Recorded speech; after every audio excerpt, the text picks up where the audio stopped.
টান টান উত্তেজনার মধ্যে চলছে পুরো দেশের ভোট গণনা। এর মধ্যে বিশেষ নজরে রয়েছে আলোচিত আসন ঢাকা ৮। মির্জা আব্বাস নাকি নাসির উদ্দিন পাটোয়ারি, কে জিতবেন এই আসনে সেটাই এখন টক অব দ্য কান্ট্রি। তবে প্রাপ্ত ফলাফলের ধারাবাহিকতা বিশ্লেষণ করলে দেখা যায় এই আসনে চলছে তুমুল হাড্ডাহাড্ডি। কখনো মির্জা আব্বাস এগিয়ে, আবার কখনো এগিয়ে যাচ্ছেন নাসির উদ্দিন পাটোয়ারি। সর্বশেষ পাওয়া তথ্য অনুযায়ী এই আসনের ১০৮টি কেন্দ্রের মধ্যে ৮৪টির ফলাফল পাওয়া গেছে। এতে এগিয়ে রয়েছেন বিএনপির প্রার্থী মির্জা আব্বাস।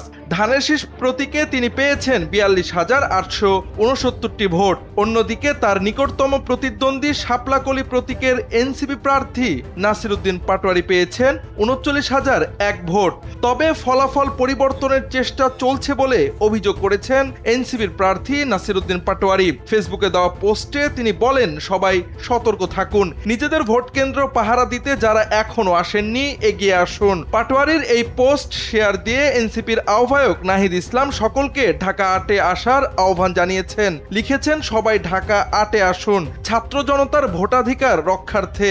ফলে এই আসন নিয়ে উভয় দলই রয়েছে চরম উৎকণ্ঠার মধ্যে। শেষ পর্যন্ত কি হবে এই আসনে? প্রবীণ রাজনীতিবিদ মির্জা আব্বাসের এই দুর্গ কি জয় করে ফেলবে তরুণ পাটোয়ারি, নাকি নিজের শক্ত অবস্থান ধরে রাখতে সক্ষম হবেন মির্জা আব্বাস? সেটাই এখন দেখার বিষয়।